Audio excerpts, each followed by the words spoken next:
Di sebuah desa terpencil, hiduplah seorang pria bernama Wiratma dan satu putri sematawayangnya.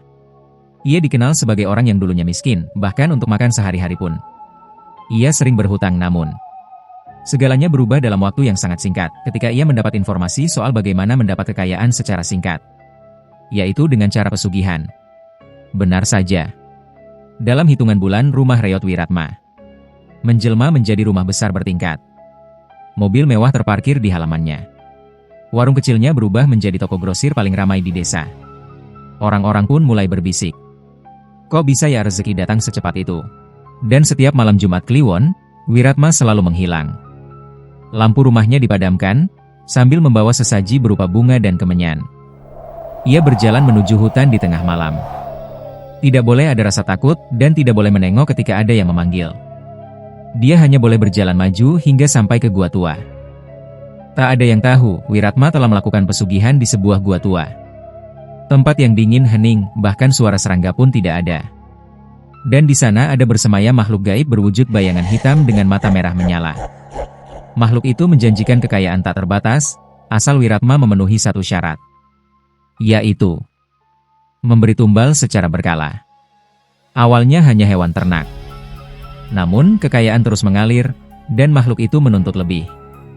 Bisikan-bisikan terdengar di telinga Wiratma setiap malam, membuatnya gelisah dan ketakutan. Satu persatu saudara, teman, bahkan tetangganya pun turut menjadi tumbal.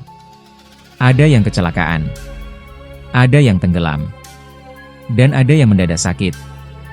Suatu hari, anak bungsu Wiratma tiba-tiba jatuh sakit tanpa sebab. Tubuhnya dingin, matanya kosong menatap langit-langit rumah. Dukun yang dipanggil hanya menggeleng lemah. Itu sudah diambil, katanya pelan. Merasa bersalah atas penyakit anaknya. Pada malam Jumat Kliwon, Wiratma memutuskan untuk tidak melakukan ritual di goa. Dan malam itu hujan pun turun tanpa henti. Wiratma berlutut di lantai rumah mewahnya. Tubuhnya gemetar. Uang-uang yang biasanya memberinya rasa aman, kini berserakan tak berharga. Dari setiap sudut rumah, terdengar bisikan yang semakin keras. Sudah waktunya.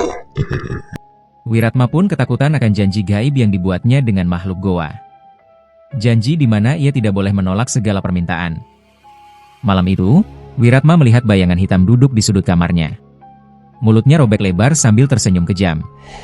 Perjanjian belum lunas, kata makhluk itu. Dinding rumah itu pun mulai menghitam, seolah dilapisi jelaga. Bau anyir dar memenuhi udara. Dari cermin besar di ruang tamu, bayangan hitam itu keluar perlahan. Tubuhnya menjulur tak wajar. Wajah makhluk itu sangat mengerikan. Matanya pun merah menyala. "Dan nikmati kekayaan dariku, aku tidak mau kau berhenti," katanya dengan suara berlapis. "Sekarang bayarlah dengan dirimu sendiri." Wiratma menjerit. Tubuhnya terangkat tanpa disentuh.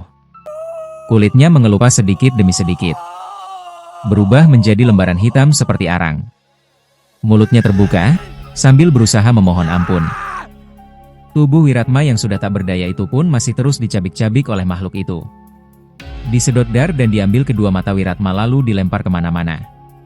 Seolah makhluk gua itu memberi makan makhluk lain yang ada di rumah itu. Uang-uang itu dijejalkan ke dalam mulut Wiratma. Diseret dia masuk ke dalam hutan belantara, dan tidak ada yang menolong Wiratma karena semua sudah terlambat. Malam itu Wiratma pun kehilangan nyawanya. Pada keesokan paginya, rumah megah Wiratma sunyi selama berhari-hari. Pintu terkunci dari dalam. Tidak ada tanda-tanda kehidupan. Warga yang curiga pun mendobrak masuk dan menemukan rumah itu telah kosong. Yang ada hanya bau busuk menyengat entah dari mana. Namun tidak ada siapapun di sana. Sejak saat itu, rumah tersebut tak pernah dihuni lagi. Namun setiap malam Jumat Kliwon, warga melihat cahaya redup dari dalam rumah tersebut, dan mendengar suara seseorang merintih kesakitan yang diiringi tangisan wanita. Serta suara langkah kaki raksasa juga kerap terdengar di sana. Beberapa warga juga mengaku sering melihat beberapa lembar uang berada di area rumah itu. Entah di pinggir jalan, entah di halaman. Namun warga yang takut tidak ada yang mau mengambilnya. Konon menurut orang yang mempunyai penglihatan supranatural, uang-uang itu basah oleh darah dan bau busuk yang amat menyengat, yang berarti siapapun yang mengambil uang tersebut ia akan menjadi korban pesugihan selanjutnya. Alias tidak akan selamat. Untuk itu, sebagai manusia janganlah bersikap serakah dan menentang takdir yang maha kuasa. Ritual pesugihan bukan hanya tentang memanggil kekayaan, tapi tentang membuka diri untuk dimasuki sesuatu yang lain.